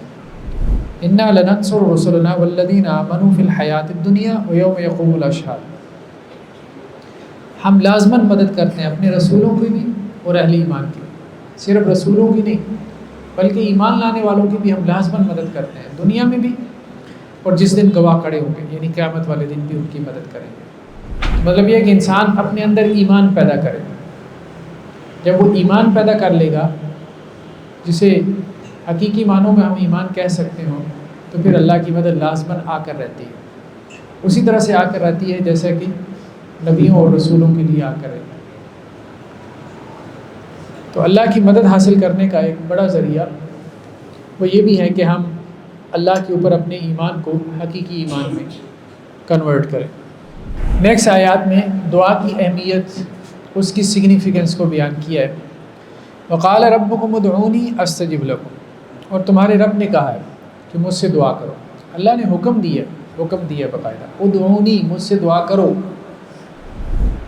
تو اللہ نے اپنے سے مانگنے کا حکم دیا، اب وہ تو مانگا نہیں جا رہا، اوروں سے مانگی جا رہے ہیں ہم، اللہ سے نہیں مانگ رہے کہ جس کے مانگنے کا باقاعدہ اللہ نے حکم دیا، لیکن اوروں سے جو ہے وہ مانگی جا رہے ہیں، استغاثہ کر رہے ہیں۔ تو یہ بہت بڑی کوتاہی ہے جو کہ اللہ کے حق میں ہم لوگ کر رہے ہیں، یا ایک بڑا طبقہ کر رہا ہے۔ وقال ربکم، اور تمہارے رب نے کہا ادعونی، مجھ سے دعا کرو، یعنی دعا کرنا لازم ہے، فرض ہے، یہ کوئی آپشنل چیز نہیں ہے۔ اللہ سے مانگنا یہ اللہ نے ہمارے اوپر فرض قرار دیا، لازم قرار دیا، کیونکہ آگے الفاظ کے ہیں ان الذین یستکبرون عن عبادتی، جو لوگ میری عبادت سے تکبر کرتے ہیں، جو مجھ سے نہیں مانگتا وہ متکبر ہے، وہ متکبر ہے۔ اور آپ صلی اللہ علیہ وسلم فرمائے جس کے دل میں رائی کے دانے کے برابر بھی تکبر ہوگا وہ جنت میں داخل نہیں ہوگا۔ اور ساتھ ہی قرآن نے کیا کیا، کہا کہ جو لوگ میری عبادت سے تکبر کرتے ہیں سیدخلون جہنم داخرین، وہ جہنم میں داخل ہوں گے ذلیل و خوار ہو کے۔ جو اللہ سے نہیں مانگ رہا، جو اللہ سے نہیں دعا کر رہا، اس کا ٹھکانہ جہنم ہے۔ تو اللہ سے مانگنا کوئی آپشنل چیز نہیں ہے، اس کو ہم دعائی عبادت کہتے ہیں۔ دعا اصل میں عبادت ہے۔ آپ صلی اللہ علیہ وسلم فرمایا دعا هو العبادت، دعا ہی تو عبادت ہے۔ عبادت اور کس چیز کا نام ہے؟ عبادت کیا ہے؟ دعا ہے۔ عبادت کو اگر ایک لفظ میں ڈیفائن کریں، ہم ایک لفظ میں بیان کریں تو وہ دعا ہے۔ اور آپ صلی اللہ علیہ وسلم نے ایک لفظ میں عبادت کا ترجمہ دعا سے کیا۔ سب سے بڑی عبادت نماز کی عبادت ہے۔ نماز کی عبادت کیا ہے؟ دعا ہے۔ فاتحہ میں بھی آپ دعا مانگ رہے ہیں، اہدنا الصراط المستقیم، یا اللہ سیدھا راستہ دکھا۔ آپ رکوع میں بھی دعائیں مانگ رہے ہیں، سجدے میں بھی دعائیں مانگ رہے ہیں، تشہد میں بھی آپ دعائیں مانگ رہے ہیں، رب اجعلنی مقیم الصلاۃ۔ تو نماز تو بیسیکلی دعا ہی ہے۔ تو عبادت کیا ہے؟ عبادت اصل میں دعا ہی ہے، دعا ہی ہے۔ تو جو اللہ سے دعا کر رہا ہے تو وہ اللہ کی عبادت کر رہا ہے، اور جو اللہ سے دعا نہیں کر رہا وہ تکبر کر رہا ہے، اور متکبر آدمی جہنم میں داخل ہوگا۔ تو اللہ سے مانگنا بہت ضروری ہے، بہت ضروری ہے۔ تو دعا دو قسم پر ہوتی ہے، ایک دعائے مسالہ، یعنی آپ کو کوئی سوال ہے، آپ کو کچھ چاہیے، آپ اللہ سے دعا کرتے ہیں، یہ تو ہے ہی ہے۔ اور بعض اوقات انسان کو کچھ بھی نہ چاہیے ہو پھر بھی اللہ سے دعا کرے، اس کو دعائی عبادت کہتے ہیں۔ یا اللہ سب کچھ آپ کی طرف سے دیا ہوا ہے، لیکن اس لیے دعا کر رہا ہوں کہ آپ نے دعا کرنے کا حکم دیا۔ تو دعا بیسیکلی اللہ کے سامنے عاجزی کا اظہار ہے، اپنے لیے نہ صحیح دوسروں کے لیے مانگ لیں، دوسروں کے لیے مانگ لیں، دنیا نہ صحیح آخرت مانگتا رہے۔ تو انسان تو ہر لمحے اللہ کا محتاج ہے، تو اللہ سے نہ مانگنا یہ تکبر ہے۔ تو باقی یہ ہے کہ آپ صلی اللہ علیہ وسلم نے فرمایا کہ جب بندہ اللہ سے دعا کرتا ہے تو اللہ تعالیٰ اس کو دنیا میں دے دیتے، اور بعض اوقات دنیا میں نہیں دیتے اور اس کی دعا کو آخرت کے لیے ذخیرہ کر لیتے ہیں، یعنی آخرت میں اسے وہ چیز دے دیں گے جو اس نے اللہ سے دنیا میں مانگی، دنیا میں نہیں ملی آخرت میں مل جائے گی۔ اور بعض اوقات اس دعا کی وجہ سے اللہ تعالیٰ اس کی کچھ آزمائشوں کو ٹال دیتے ہیں۔ تو دعا تو ہمیشہ کسی نہ کسی صورت میں قبول ہو جاتی ہے۔ نیکسٹ آیات میں انسانی زندگی کے مراحل کا تذکرہ ہے۔ فرمایا هو الذی خلقکم من تراب، وہی اللہ تعالیٰ جس نے تمہیں مٹی سے پیدا کیا۔ آدم علیہ السلام کا پتلا اللہ نے مٹی سے بنایا۔ ثم من نطفہ، پھر اللہ نے نطفے سے پیدا کیا۔ ثم من علقہ، پھر اللہ تعالیٰ نے علقہ سے پیدا کیا ہے، جب نطفہ جو ہے وہ مادر رحم میں جا کے یوٹرس میں جا کے لٹک جاتا ہے۔ ثم یخرجکم طفلا، پھر اللہ نے تم کو جو ہے وہ ایک بچہ بنا کے نکالا ماں کے پیٹ سے۔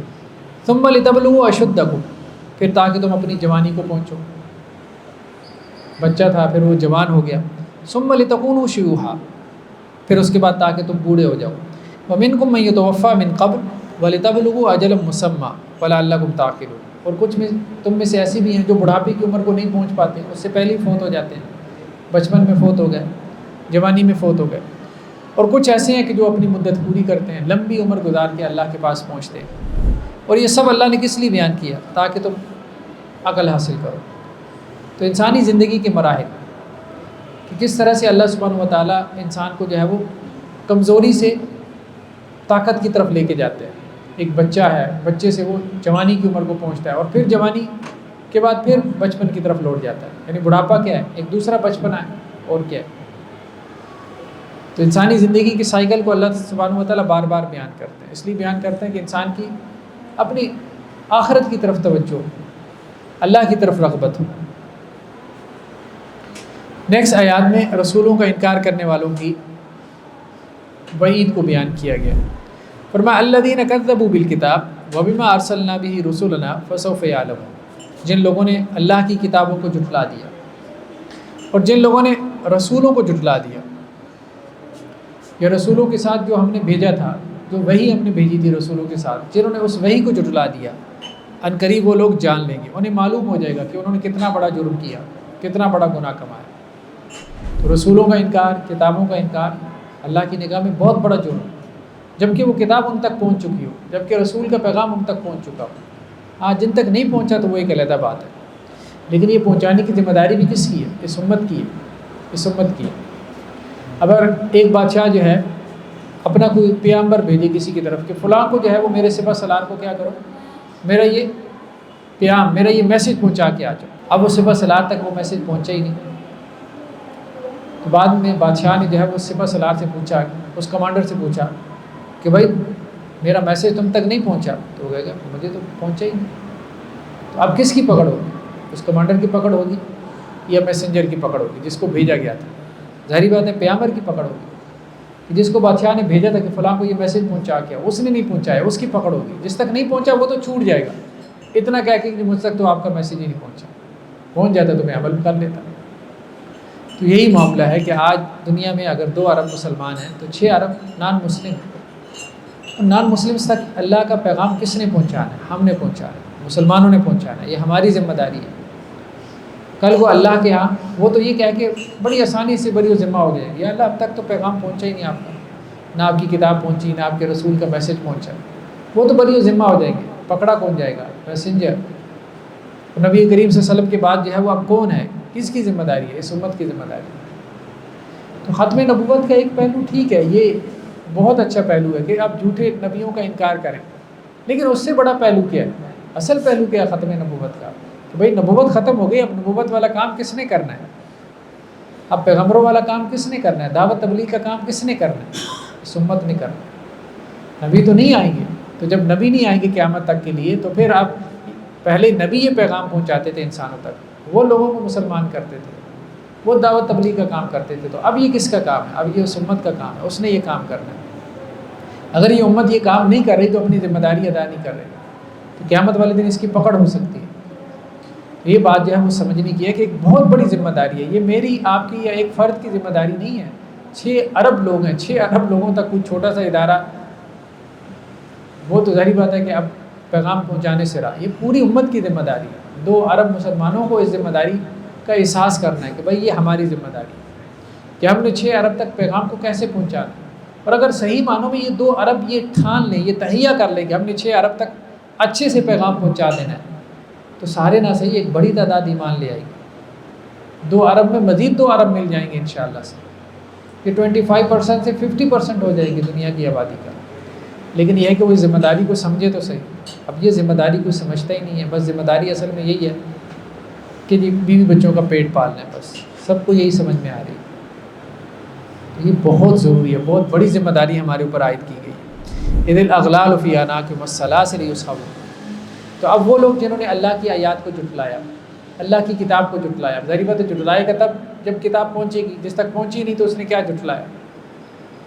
تو جس نے اللہ کی کتاب کو، پیغمبروں کے میسج کو جھٹلا دیا تو ان کی گردنوں میں توق ہوں گے اور ان کے پاؤں میں بیڑیاں ہوں گی۔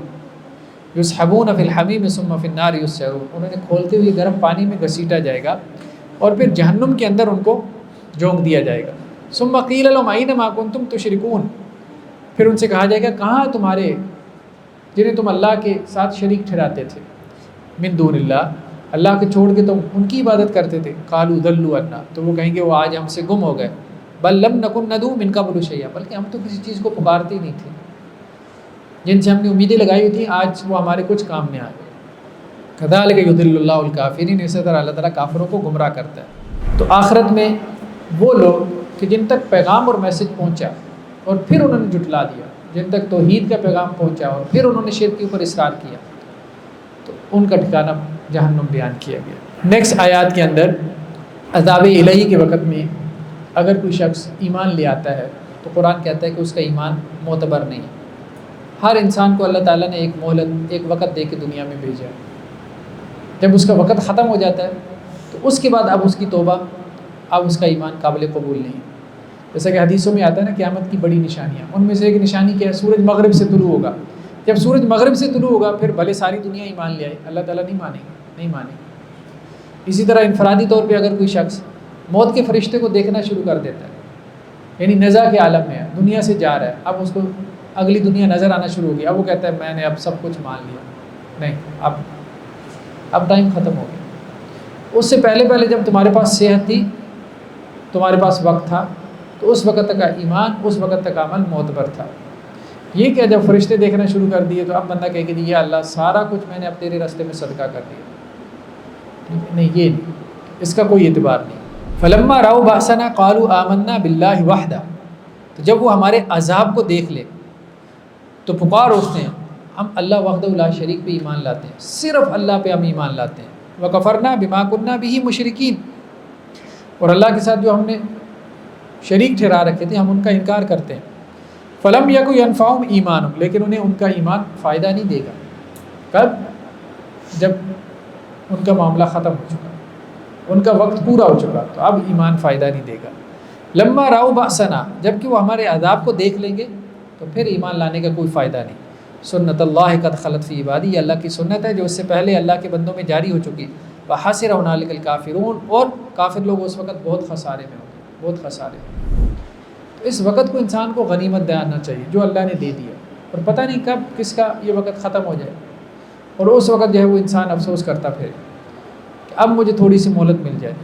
ہم نے کئی جگہ قرآن میں پڑھا ہے نا، ایک تو یہ ہے کہ قیامت والے دن بندہ افسوس کرے گا کہ دوبارہ چانس ملے اور دنیا میں بھیج دیا جائے، اور ایک یہ ہے کہ انسان جب دنیا سے جا رہا ہوتا ہے تو اس وقت افسوس کرتا ہے جب نزا کے عالم میں ہوتا ہے، جب اسے اگلی دنیا نظر آنا شروع ہو جاتی ہے، کاش کہ میں نے اپنا وقت قیمتی بنا لیا ہوتا، کاش کہ میں نے کچھ صدقہ خیراتی کر لیا ہوتا۔ اور تیسرا قرآن نے کہا کہ عذاب الہی کے وقت جب کوئی قوم عذاب کو دیکھتی ہے کہ ان کے گھروں میں، ان کے صحنوں میں اتر رہا ہے، تو اب وہ ایمان لے آتی ہے، تو وہ ایمان بھی معتبر نہیں ہوتا۔ نیکسٹ آیات میں اللہ سبحانہ و تعالیٰ نے زمین و آسمان کی تخلیق کے مراحل کو بیان کیا کہ اللہ نے زمین اور آسمانوں کو کیسے پیدا کیا۔ قرآن میں بعض مقامات پہ ہے کہ 6 دنوں میں پیدا کیا، تو یہاں تھوڑی سی تفصیل مزید بیان کر دی گئی کہ 6 دنوں سے کیا مراد ہے۔ بعض لوگوں نے یہ بھی کہا کہ قرآن میں ایک جگہ پہ اللہ کے دنوں کے بارے میں آیا کہ اللہ کا ایک دن تمہارے 1000 سال کے برابر ہوتا ہے، تو شاید یہ تخلیق 6000 سال میں ہوئی ہے، لیکن بہرحال یہ کہنے کی ایک بات ہے، قرآن کا انداز یہ نہیں ہے۔ قرآن کہتا ہے 6 دن، تو اس سے مراد بظاہر یہی ہے کہ وہ 6 دن ہمارے 6 دن ہی ہیں۔ اللہ کے لیے کچھ مشکل نہیں ہے کہ اللہ تعالیٰ کو کوئی ٹائم کی ضرورت نہیں ہے کہ 6000 سال اللہ کو چاہیے زمین آسمان بنانے کے لیے، نہیں، اللہ کے لیے تو کچھ بھی نہیں۔ تو قرآن کہتا ہے کہ جب اللہ تعالیٰ کن کہتا ہے تو وہ چیز ہو جاتی ہے۔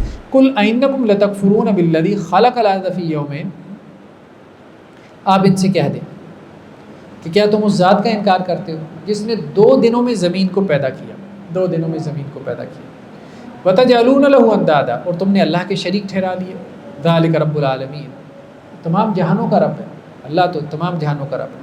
وجعل فیہا رواسی من فوقہا وبارک فیہا وقدر فیہا اقواتہا فی 4 ایام، پھر اللہ نے 2 دنوں میں کیا کیا؟ زمین میں پہاڑ گاڑے، پہاڑ بنائے 2 دنوں میں، اور اس میں اللہ سبحانہ و تعالیٰ نے اپنی برکتیں رکھ دی زمین میں، اور اس کے اندر اللہ تعالیٰ نے ہر قسم کی جو انسانوں کو چیزیں ضرورت تھی وہ اللہ نے رکھ دی، ریسورسز رکھ دی، معدنیات کہتے ہیں اور بہت ساری چیزیں ہیں جو اللہ نے زمین کے اندر رکھ چھوڑی ہیں۔ زمین سے ہم کوئلہ نکال رہے ہیں، اسی زمین سے ہم جو ہے وہ پیٹرول نکال رہے ہیں، گیس نکال رہے ہیں، کیا کچھ نہیں نکال رہے۔ تو 2 دنوں میں اللہ نے زمین کو پیدا کیا، اور 2 دنوں میں اللہ نے پہاڑوں کو اور زمین کے اندر جو انسان کے لیے ضروری چیزیں تھیں، آپ یوں کہہ لیں پہاڑ ہے، دریا ہے، چشمے ہیں، سمندر ہے، معدنیات ہیں، یہ سب اللہ نے 2 دنوں میں پیدا کی۔ فی اربعۃ ایام، تو یہ 4 دن ہو گئے، سواء للسائل۔ ثم استوى الى السماء، پھر اللہ تعالیٰ آسمان کی طرف متوجہ ہوا، وہی دخان، اور آسمان کیا تھا؟ ایک دھواں تھا، جیسے بادل ہوتا ہے ایسے آسمان کی صورتحال تھی۔ فقال لها وللارض ائتيا طوعا او كرها قالتا اطعنا طاعين، تو اللہ تعالیٰ نے آسمان سے بھی کہا اور زمین سے بھی کہا کہ بھائی آ جاؤ، اللہ تعالیٰ کے حکم کے اوپر سر جھکا دو، بھلے خوشی سے آؤ بھلے ناخوشی سے آؤ، آپشن تمہارے پاس کوئی نہیں ہے، اللہ کے حکم کے اوپر تمہیں لبیک کہنا ہے۔ تو انہوں نے کہا کہ یا اللہ ہم خوشی سے آتے ہیں، آپ کا حکم ہم خوشی سے مانتے ہیں۔ فقضاهن 7 سماوات، تو اللہ تعالیٰ نے اس دنیا سے 7 آسمان بنا دیے، فی یومین، اور یہ 7 آسمان اللہ نے 2 دنوں میں بنائے۔ وَأَوْحَىٰ فِي كُلِّ سَمَاءٍ أَمْرَهَا، اور پھر اللہ نے ہر آسمان کے اندر اس کا حکم نازل کر دیا۔ ہر آسمان میں اس کے حکم سے کیا مراد ہے؟ یہ بھی ہے کہ فرشتوں کو احکامات دیے، بعض لوگوں نے یہ بھی کہا کہ ہر آسمان جو ہے وہ ایک علیحدہ سے یونیورس ہے اور اس کے علیحدہ سے فزیکل لاز ہے، تو یہ اس کی طرف اشارہ ہے، واللہ اعلم۔ وَزَيَّنَّا السَّمَاءَ الدُّنْيَا بِمَصَابِيحَ، اور آسمان دنیا کو ہم نے چراغوں سے روشن کیا۔ یہاں چراغوں سے کیا مراد ہے؟ ستارے، کہ اللہ تعالیٰ نے سب سے نچلے آسمان، جسے آسمان دنیا کہا گیا ہے، آسمان دنیا سب سے نچلا آسمان، 7 آسمان ہیں نا جو اوپر تلے، تو سب سے نچلے آسمان پہ اللہ نے یہ تارے ٹانگ دی۔ وحفظا، اور یہ حفاظت کا ذریعہ بھی ہے، ٹھیک ہے۔ ذالک تقدیر العزیز العلیم، اور یہ اللہ سبحانہ و تعالیٰ کا اندازہ ہے جو غالب ہے، علم والا ہے۔ نیکسٹ آیات میں قیامت کے دن کے ایک مکالمے کا اللہ سبحانہ و تعالیٰ نے تذکرہ کیا کہ جب انسان اللہ کے سامنے پیش ہوگا تو اس کے اعضاء اس کے خلاف گواہی دیں گے۔ وَيَوْمَ يُحْشَرُ أَعْدَاءُ اللَّهِ إِلَى النَّارِ فَهُمْ يُوزَعُونَ، اور جس دن اللہ کے دشمنوں کو آگ کے لیے جمع کیا جائے گا، دوزخ کے لیے، اور ان کو گروہوں میں تقسیم کر دیا جائے گا، مطلب کیٹیگریز بنا دی جائیں گی نا، سب ایک نہیں ہوں گے نا، کافر کی بھی کیٹیگری ہوگی، منافقین کی علیحدہ ہوگی۔ حتیٰ اذا ما جاءوا شہد علیہم سمعهم وابصارهم وجلودهم بما كانوا يعملون، پھر جب وہ اس جہنم کے پاس پہنچیں گے تو ان کے کان، ان کی آنکھیں، ایون کہ ان کے چمڑے، ان کی سکن ان کے خلاف گواہی دے گی۔ کان کہیں گے کہ یا اللہ اس نے ہم سے یہ گناہ کا کام لیا، آنکھیں کہیں گی کہ یا اللہ اس نے ہم سے یہ گناہ کا کام لیا، اور ان کے جو سکن ہوگی وہ ان کے خلاف گواہی دے گی۔ وقالوا لجلودہم لما شہدتم علینا، تو اب وہ انسان کہے گا اپنے سکن سے، اپنے اعضاء سے مخاطب ہوگا کہ بھائی اپنے خلاف کیوں گواہی دے رہے ہو، میں کون ہوں، میں بھی تو تمہیں سے مل کے بنا ہوں، تو اپنے خلاف گواہی دے رہے ہو، اللہ کو بتا رہے ہو، تو جہنم میں کس نے جلنا ہے؟ تمہیں نہیں جلنا ہے۔ قالوا انطقنا اللہ الذی انطق کل شیء، تو انسان کے اعضاء کیا کہیں گے کہ آج ہمیں اس ذات نے قوت گویائی دی جس نے ہر چیز کو قوت گویائی دی، آج اس ذات نے ہمیں بلوایا، بولنے پہ مجبور کیا، جس نے ہر چیز کو جو ہے وہ بلوایا، ہمارے اپنے اختیار میں ہے ہی نہیں۔ تو انسان کے کان، اس کی آنکھیں، اس کے ہاتھ، اس کے پاؤں، ایون کہ اس کا چمڑا اس کے خلاف گواہی دے گا، یا اللہ اس نے ہم سے یہ گناہ کے کام لیے۔ وَهُوَ خَلَقَكُمْ أَوَّلَ مَرَّةٍ وَإِلَيْهِ تُرْجَعُونَ، اور دیکھو اللہ نے تمہیں پہلی مرتبہ پیدا کیا اور اسی کی طرف تم لوٹائے جاؤ گے۔ نیکسٹ آیات میں اللہ سبحانہ و تعالیٰ نے اپنے ان بندوں کا تذکرہ کیا ہے جو ایمان کا دعویٰ کرتے ہیں اور پھر اس پہ ڈٹ جاتے ہیں۔ دیکھیں ایمان کا دعویٰ کرنا یہ کوئی بڑی بات نہیں ہے، لیکن اس میں استقامت یہ بڑی بات ہے۔ نیکی کر لینا کوئی بڑی بات نہیں ہے، نیکی پہ استقامت بہت بڑی بات ہے، نیکی پہ ڈٹ جانا، نیکی پہ زندگی گزارنا بہت بڑی بات ہے۔ 2-4 دن کی نیکی تو سب کو چڑھ جاتی ہے، جیسے کہتے ہیں نیکی کا بخار چڑھا ہوا ہے، ٹھیک ہے، وہ تو ہے، لیکن نیکی جو ہے وہ سال تک زندگی بھر کے لیے اس کے ساتھ چلتی رہے، تو یہ استقامت ہے، یہ استقامت ہے۔ تو استقامت کی قرآن مجید بہت تعریف کرتا ہے، بس ایک کام کر لیا تو بس اب اس پہ ڈٹ جاؤ۔ آپ سلف کا معمول کیا تھا؟ جب ایک نیکی شروع کرتے تھے تو آپ اس کو زندگی بھر کے لیے نبھاتے تھے، اور صحابہ کی بھی یہی تربیت کرتے تھے کہ بھائی نیکی جو کر لی ہے تو آپ اس کو جاری رکھو۔ اب یہ ٹھیک نہیں ہے کہ نیکی کر کے پھر اس کو چھوڑ دو، نہیں، یہ نہیں۔ ان الذین قالوا ربنا اللہ، بے شک جن لوگوں نے کہا ہمارا رب اللہ ہے، ثم استقاموا، پھر اس پہ ڈٹ گئے.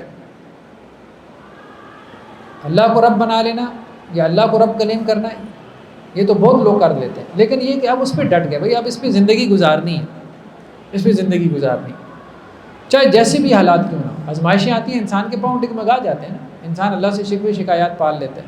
ذرا آزمائش نہیں آتی انسان اللہ کے بارے میں برے برے گمان کرنا شروع کر دیتا ہے. ٹھیک ہے، شیطان وسوسے ڈالتا ہے، اللہ تعالیٰ تو میرے ساتھ ایسے کر رہا ہے، اللہ تعالیٰ نے میرے ساتھ یہ کیوں کیا.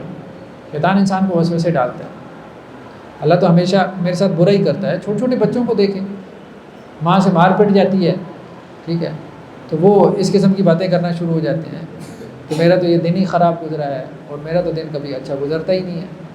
ٹھیک ہے، اللہ تعالیٰ میرے ساتھ یہ کیوں کرتا ہے؟ تو شیطان ہے، وسوسے ڈالتا ہے. جن لوگوں نے کہا ہمارا رب اللہ ہے، پھر اس پہ ڈٹ گئے، جم گئے، اللہ کے بارے میں کوئی نیگیٹیوٹی نہیں پائی، اللہ کو رب مانتے رہے. تتنزل علیہم الملائکہ، ان کے اوپر فرشتے نازل ہوتے ہیں، فرشتے نازل ہوتے ہیں. دنیا میں بھی نازل ہوتے ہیں، ایسا نہیں ہے، آخرت میں تو ہوں گے، دنیا میں بھی ان کے اوپر فرشتوں کا نزول ہوتا ہے. اللہ تخافوا ولا تحزنوا، اور وہ فرشتے کیا کہتے ہیں؟ نہ تم خوف کھاؤ نہ تم غمگین ہو. وابشروا بالجنۃ التی کنتم توعدون، اور اس جنت کی خوشخبری حاصل کرو جس کا تم کو وعدہ دیا جاتا ہے. نحن اولیاءکم فی الحیات الدنیا وفی الآخرہ، ہم تمہارے ولی ہیں دنیا کی زندگی میں بھی اور آخرت میں بھی. یعنی وہ فرشتے یہ کہتے ہیں، ایک تو جنت کی خوشخبری دیتے ہیں. ظاہری بات ہے سامنے آ کے تو فرشتے بات نہیں کرتے، لیکن یہ ہے کہ جیسے انسان کے دل کو سکون اور اطمینان ملتا ہے. ٹھیک ہے، آزمائشوں میں بھی جو ہے وہ فرشتے جب انسان اللہ کو پکارتا ہے تو اس کے اوپر نازل ہوتے ہیں، تو اس کے لیے سکون اور اطمینان کا باعث بنتے ہیں. نحن اولیاءکم فی الحیات الدنیا وفی الآخرہ، وہ فرشتے اس کو دلاسے دیتے ہیں کہ ہم تمہارے دوست ہیں، تم اکیلے نہیں ہو، ہم تمہارے ساتھ ہیں. انسان کو یہی ڈر اور خوف ہوتا ہے نا، میں اکیلا رہ جاؤں گا، لوگ مجھے چھوڑ جائیں گے. تو وہ فرشتے اس کو دلاسا دیتے ہیں. کس کو؟ جو استقامت اختیار کرتا ہے، جو ڈٹ جاتا ہے دین کے اوپر. پھر وہ اپنے آپ کو اکیلا نہیں محسوس کرتا، بھلے ساری دنیا اس کو چھوڑ جائے. نبیوں کے ساتھ کون کھڑا ہوتا تھا؟ کوئی بھی نہیں ہوتا تھا، اکیلے ہوتے تھے، لیکن اس کے باوجود وہ اپنے آپ کو اکیلا محسوس نہیں کرتے تھے. نحن اولیاءکم فی الحیات الدنیا وفی الآخرہ ولکم فیہا ما تشتہی انفسکم ولکم فیہا ما تدعون، تمہارے لیے جو بھی تم چاہو گے، ان جنتوں میں جو بھی تم چاہو گے اور جو بھی تم اللہ سے مانگو گے، تمہارے نفس کے جتنے تقاضے ہیں وہ اللہ تعالیٰ پورے کرے گا. تمہارے نفس کی جتنی نیڈز ہیں، جو بیسک نیڈز ہیں، تمہاری جتنی خواہشات ڈیزائرز ہیں، دنیا میں تو انسان کی خواہشات پوری نہیں ہوتی. ہزاروں خواہشیں ایسی کہ ہر خواہش پہ دم نکلے ہیں. انسان بہت سے اپنے ارمان گنتا ہے لیکن پھر بھی وہ کم نکلتے ہیں. تو ساری خواہشات دنیا میں پوری نہیں ہوتی. تو جنت ایک ایسی جگہ ہے جہاں انسان کی ہر خواہش پوری ہوگی. تو اس لیے کہا گیا کہ جو بھی تم جنت میں چاہو گے، جس کی بھی خواہش کرو گے وہ تمہیں ملے گا، اور جو تم اللہ سے مانگو گے وہ تمہیں ملے گا، جو بھی مانگو گے. دنیا میں یہی ہے کہ انسان مانگتا ہے، بعض اوقات مل جاتا ہے، بعض اوقات نہیں ملتا، لیکن آخرت میں ایسا نہیں. تو ولا تستوی الحسنۃ ولا السیئۃ، اور دیکھو نیکی اور برائی برابر نہیں. اچھا ایٹیچیوڈ، بیڈ ایٹیچیوڈ، ٹھیک ہے، گڈ ایٹیچیوڈ، بیڈ ایٹیچیوڈ، یہ دونوں برابر نہیں ہیں. گڈ بیہیویئر، بیڈ بیہیویئر، یہ برابر نہیں ہے. ادفع باللتی ہی احسن فاذا الذی بینک وبینہ عداوۃ کانہ ولی حمیم. تو اگر کوئی تمہارے ساتھ برا کر رہا ہے، اس کے ساتھ اچھے سے پیش آؤ، اس کے ساتھ اچھے سے پیش آؤ. تو وہ شخص جو کہ تمہارا جانی دشمن بنا ہوا ہے، تمہارے اس اچھے رویے کے نتیجے میں وہ تمہارا گرم جوش دوست بن جائے گا. ہر دفعہ ایسا نہیں ہوتا ہے، لیکن بہت دفعہ ایسا ہو جاتا ہے. ایک آدمی آپ کے ساتھ برا سلوک کرتا ہے، آپ جواب میں اس کے ساتھ اچھا سلوک کرتے ہیں، تو وہی جو آپ کے جان کا دشمن تھا وہ آپ کے اوپر جان نثار کرنے والا بن جاتا ہے. تو اچھا رویہ جو ہے وہ اگلے کی زندگی کو چینج کر دیتا ہے. یعنی واز ٹھیک ہے، واز ہے، نصیحت ہے، اس کا بھی فرق پڑتا ہے، لیکن بہت دفعہ میں واز نصیحت کا اتنا فرق نہیں پڑتا جتنا آپ کے عمل کا، آپ کے کردار کا، آپ کے اخلاق کا اثر پڑتا ہے. اللہ کے رسول صلی اللہ علیہ وسلم اور صحابہ کو بھی ہم دیکھتے ہیں، دین ان کے واز سے کم پھیلا ہے، ان کے عمل سے زیادہ پھیلا ہے، عمل سے زیادہ پھیلا ہے. یہ بات بہت اہم ہے. ہم نے سب کو تبلیغ کے اوپر لگا دیا. تبلیغ ایک حد تک اثر کرتی ہے اور ہم نے کرنی ہے تبلیغ، لیکن تبلیغ سے زیادہ کیا ہے؟ عمل، پریکٹس، دین اسلام کو پریکٹس کرنا. اصل میں لوگ جو ہے وہ آپ کو دیکھ کے سیکھتے ہیں. آپ کو دیکھ کے جو لوگ تبدیل ہوتے ہیں وہ آپ کی باتیں سن کے نہیں ہوتے. ابا جی جو ہے وہ بچے کو کہتے رہیں نماز پڑھو نماز پڑھو، خود نماز نہ پڑھیں تو کیا فرق پڑے گا بچے کو؟ ٹھیک ہے، بچے جھوٹ نہیں بولنا، اور بچے کو بتائے کہ ابا جی دن میں کتنے جھوٹ بولتے ہیں. ٹھیک ہے. تو یہ معاملہ ہے. اب والدین کا کردار اگر اچھا نہیں ہوگا تو اولاد نہیں سیکھے گی، لرن نہیں کرے گی ان کی باتوں سے، اپنے آپ کو چینج نہیں کرے گی. تو بہت اہم ہے کہ کردار کو بھی ہم نے ٹھیک کرنا ہے، اپنے عمل سے بھی سکھانا ہے. وما يلقاها الا الذين صبروا وما يلقاها الا ذو حظ عظیم. اور دیکھو یہ جو مقام اور مرتبہ ہے اس پہ تو صبر والے ہی پہنچ سکتے ہیں، اور وہی لوگ پہنچ سکتے ہیں جنہیں اللہ نے کوئی بہت اللہ کے یہاں ان کا کوئی بڑا حصہ مقرر ہے، بڑے نصیب والے ہیں وہ لوگ. کس مقام کو؟ کہ برائی کا جواب اچھائی سے دینا. برائی کا جواب برائی سے تو سب دے لیتے ہیں، لیکن برائی کے بدلے میں اچھائی سے پیش آنا یہ کم ہی لوگ کر پاتے ہیں. یہ بہت بڑا مقام جن کا ہے وہی کر پاتے ہیں. لیکن اگر آپ ایسا کر لیں گے تو آپ اگلے کی اصلاح کی بنیاد رکھ دیں گے. اگلے کی اصلاح کی بنیاد ہے. بدلہ لینے سے ٹھیک ہے، بدلہ لینا الاؤڈ ہے، جائز ہے. کوئی آپ کے ساتھ برا کرتا ہے، آپ جواب میں اتنا اس کے ساتھ برا کر سکتے ہیں جتنا اس نے کیا ہے، لیکن اس سے شاید اس کی اصلاح نہیں ہوگی. آپ اگر اس کے ساتھ اچھے سے پیش آتے ہیں تو وہ شاید اس کی اصلاح کی جو ہے وہ بنیاد بن جائے. نیکسٹ جو آیات ہے اس میں کافروں کے قرآن مجید کے اوپر جو اعتراض ہے اس کو بیان کیا گیا. اور وہ اعتراض کیا تھا کہ وَلَوْ جَعَلْنَاهُ قُرْآنًا أَعْجَمِيًّا لَقَالُوا لَوْلَا فُصِّلَتْ آيَاتُهُ أَعْجَمِيٌّ وَعَرَبِيٌّ. کہ اگر ہم اس قرآن کو اعجمی بناتے تو وہ کیا کہتے کہ اس قرآن کی آیات کھول کھول کے نہیں بیان کی گئی. یعنی کبھی ان کو اعتراض ہوتا تھا کہ یہ قرآن عربی میں ہے، اعجمی میں کیوں نہیں ہے. کبھی ان کو اعتراض ہوتا تھا کہ جو ہے وہ مختلف قسم کے اعتراضات وہ کرتے رہتے تھے. اعجمی و عربی، اگر ہم یہ قرآن مجید عجمی زبان میں نازل کر دیتے، یعنی غیر عربی، نان عربک ہوتا ہے یہ قرآن کی جو لینگویج ہے، تو پھر ان کا اعتراض کیا ہوتا کہ رسول تو عربی زبان میں ہے، رسول کی زبان تو عربی ہے اور قرآن کی زبان عجمی ہے. قل هو للذین آمنوا ھدی وشفاء، آپ کہہ دیجئے کہ یہ قرآن اہل ایمان کے لیے ہدایت ہے اور شفا ہے. والذین لا یؤمنون فی آذانہم وقر وہو علیہم اعمی، اور جو لوگ ایمان نہیں لے کے آتے ان کے کانوں میں یہ قرآن مجید ایک بوجھ ہے، وہ قرآن نہیں سن سکتے، اور قرآن کو دیکھ کے تو ان کی آنکھیں جیسے بند ہو جاتی ہیں. اولئک ینادون من مکان بعید، اور ان کا معاملہ یہ ہوتا ہے کہ جیسے ان کو کوئی بہت دور سے پکارا جا رہا ہے. یہ قرآن کی آواز انہیں جیسے لگتا ہے وہ بہت دور، کوئی میلوں دور کوئی بات کر رہا ہے، ان کے کان میں قرآن کی آواز پہنچتی نہیں. تو دو طرح کے ایٹیچیوڈ کا اللہ تعالیٰ نے تذکرہ کیا.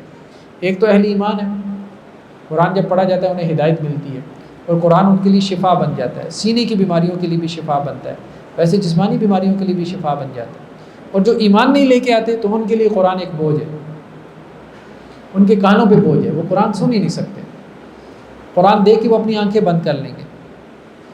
قرآن جب ان کو سنایا جائے گا انہیں لگے گا وہ بہت دور، میلوں دور کی بات کر رہا ہے. تو یہ دو قسم کے جو ہے وہ رویوں کا قرآن نے تذکرہ کیا. چلیں جی آج اتنا ہی کافی ہے. تو ہمارا 24واں پارہ مکمل ہو گیا. کل انشاءاللہ ہم 25ویں پارے. کل تاکرات بھی ہیں تو اہتمام کریں تاکراتوں کا. بھی 3 تاکراتیں باقی رہ گئی. تو قیام اللیل بھی ہم نے شروع کیا ہوا ہے، رات 12 سے 1 بجے تک قیام اللیل ہوتا ہے. قاری صاحب آئے نہیں؟ چلیں جی بتائیں جی آج کیا سیکھے.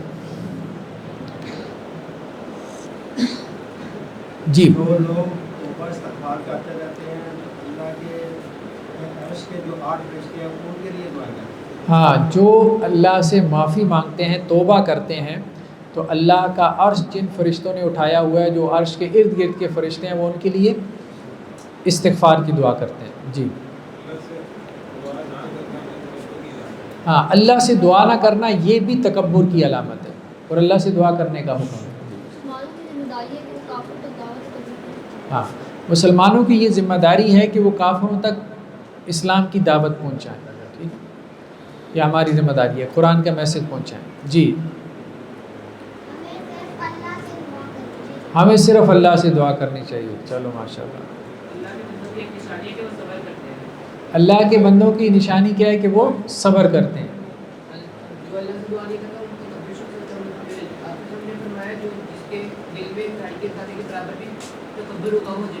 ہاں، جس کے دل میں رائی کے دانے کے برابر تکبر ہوگا وہ جنت میں نہیں جائے گا. جی اللہ کی رحمت سے نا امید نہیں ہونا چاہیے. وہ جو قرآن کی آیت ہے نا کہ جن لوگوں نے اپنی جانوں پہ ظلم کیا تو وہ اللہ کی رحمت سے نا امید نہ ہو، یعنی توبہ کرتے ہیں. جتنے بھی گناہ ہو جائیں توبہ استغفار کرتے رہیں. اللہ کا کم از کم مطالبہ ہمارے سے یہ ہے کہ ہم اس پر ایمان لیں. ہاں اللہ کا کم از کم ہم سے مطالبہ یہ ہے کہ ہم اللہ پر ایمان لے کے. بالکل صحیح.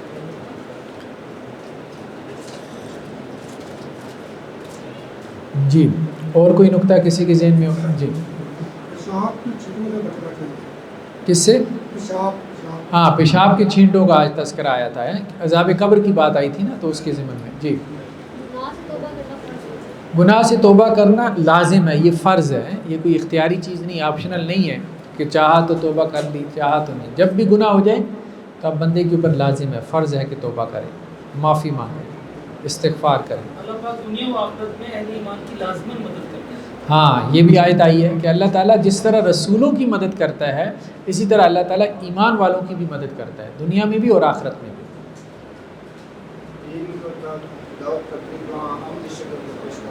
ہاں دعوت اور تبلیغ کا کام جب کرنا ہے تو اپنے عمل سے بھی دعوت اور تبلیغ کا کام کرنا ہے. عمل کے ذریعے سے اللہ کے دین کو دوسروں تک پہنچا، کیونکہ دوسرا بندہ ہمارے عمل سے زیادہ متاثر ہوتا ہے بنسبت ہماری باتوں کے. تو اگر ہماری باتیں ہمارے عمل کے خلاف ہوں گی تو اس کے اوپر اثر نہیں ہوگا. 2 ارب مسلمان اگر تھوڑی سی محنت کرے تو کم از کم 50 لاکھ آدمی مسلمان ہو. ہاں 2 ارب مسلمان ہیں ہم، اگر اس کو ایک ٹارگٹ بنا کے جو ہے وہ محنت کریں کہ ہم نے لوگوں کو مسلمان کرنا ہے تو کروڑوں لوگوں کو ہم مسلمان کر سکتے ہیں. کروڑوں ہو سکتے ہیں انشاءاللہ.